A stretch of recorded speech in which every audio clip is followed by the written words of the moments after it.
This episode is brought to you by Accenture. When your advertising operations fall out of sync, everything else follows. Spotify and Accenture are working together to reinvent the rhythm of ad sales, using automation, analytics, and smarter workflows to simplify campaign delivery and access better data across the business. The result? Less time spent on operations, more time connecting brands with the moments and fandoms that matter most.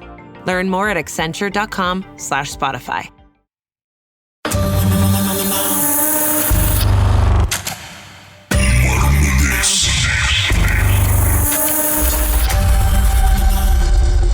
திரு சர்வேந்தன், இது யாருக்கு நடந்த சம்பவம்? அக்கா, இது எனக்கு நடந்த சம்பவம்க்கா.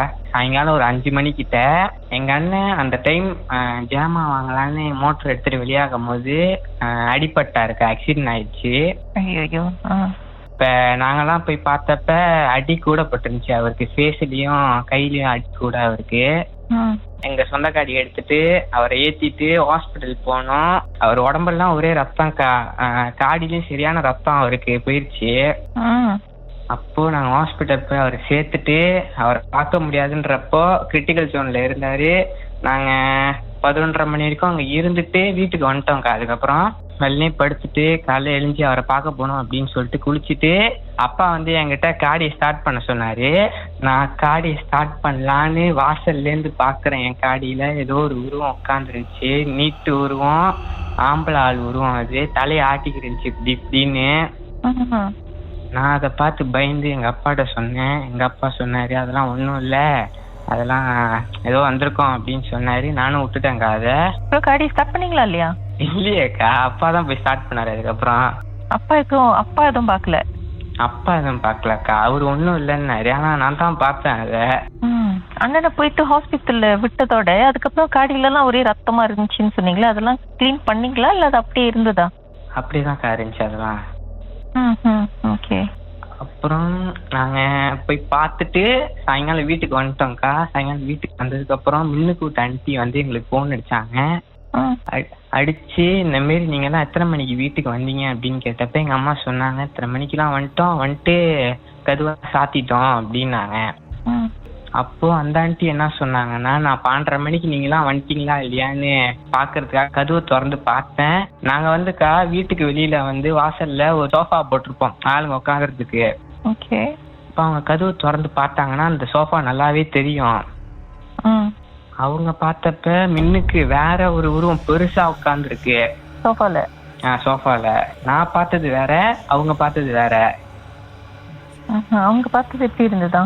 அவங்க பார்த்தது எங்க அப்பா கொஞ்சம் வளர்த்தியா உடம்பு பெருசா இருக்கும்க்கா அவருக்கு. அவங்க என்ன சொன்னாங்கன்னா, அப்பா மாதிரி ஒரு உருவம் உட்கார்ந்து இருந்துச்சு அந்த சோஃபால அப்படின்றாங்க. இதெல்லாம் போய் அப்புறம் ஆளுங்க கிட்ட சொன்னப்பதான் அவங்க சொன்னாங்க, இந்த காடியில உள்ள ரத்த வாரத்துக்கு தான் அது வந்திருக்கு, அதெல்லாம் ஒன்றும் இல்லை அப்படின்னாங்கக்கா. ஆனா இன்னும் என்னால அதை மறக்க முடியல. நான் எப்போ அந்த காடியை பார்த்தாலும் எனக்கு அதுதான் தோணிக்கிட்டே இருக்கு நம்ம பார்த்தது. அந்த ஆண்டி சோஃபால அப்பா சைஸ்ல ஒரு ஆள் உட்காந்து, அப்பா மாதிரியா இல்ல அப்பா சைஸ்லயா? அப்பா மாதிரி, ஆனா அப்பா இல்ல. அப்பதான் உள்ள வெள்ளனே 11 மணிக்கெல்லாம் படுத்துட்டாரு.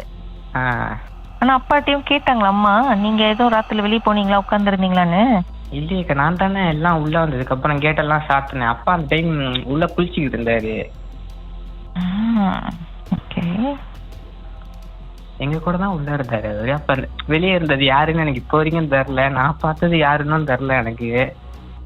நீங்க பார்த்தது உருவம் எப்படி இருந்துச்சு? ஒரு ஆண் உருவம் மனசால் மாதிரி இருந்துச்சா? இல்லக்கா, ஒரு ஆண் உருவம், ஆனா மனுஷால் மாதிரி தெரியல. வளர்த்தியா, சீட்டை விட வளர்த்தியா இருந்துச்சு அது. சீட்ல விட வளர்த்தியா இருந்து தலையை எப்படி இப்படி ஆட்டிக்கிட்டு இருந்துச்சு அது. இதான்க்கா என் வாழ்க்கையில நடந்தது. பண்ண எப்படி இருக்காரு? அண்ணன் இப்ப கொஞ்சம் ஓகேக்கா, பெட்டர் ஆகிட்டு இருக்காரு இப்ப. ஆனா அண்ணன் அடிப்பட்டது அவருக்கே தெரியாது, எங்களுக்கும் தெரியாது அவர் இப்படி போய் விழுந்தாரு அப்படின்னு. இப்ப வரைக்கும் யாருக்கும் தெரியாது அது. அதுவும் ஒரு மிஸ்ட்ரியாவே இருக்கு. அண்ணனுக்கு தெரியுமா இப்படி ஒரு சம்பவம் நடந்துச்சு வீட்டுலன்னு? தெரியும்க்கா, அவர் வந்ததுக்கு அப்புறம் தான் நான் சொன்னேன்.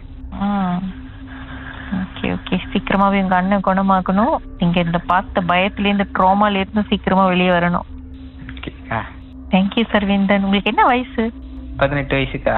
18 வயசுல பாருங்க இப்படி ஒரு சம்பவம் உங்களுக்கு. பாருங்கக்கா. ஆனா நீங்க சொன்னது உங்க அப்பா நம்பினாரா இல்லையா? வீட்டுல உள்ளவங்களா நம்பினாங்களா?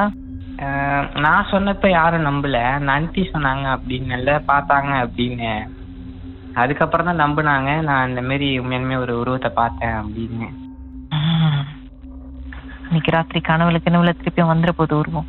ஏங்கா நீங்க வேற. தேங்க்யூ சர்வேந்தன். ஓகேக்கா. இந்த கதைகள்லாம் மீண்டும் கேட்கணுமா? ஷாக் பாட்காஸ்ட் வாயிலாக கேட்கலாம். SYOK. மர்மமான அனுபவம் உங்க வாழ்க்கையிலும் நடந்திருக்கா? கால் பண்ண லைன் கிடைக்கலையா? வருத்தப்பட வேண்டாம். வாட்ஸ்அப் பண்ணுங்க. உங்க கதையே கிடையாது, உங்க பெயர் #MDன்னு டைப் பண்ணி 0364913333 என்ற எண்களுக்கு வாட்ஸ்அப் பண்ணுங்க. ஒவ்வொரு சனிக்கிழமை இரவு மணி 11க்கு.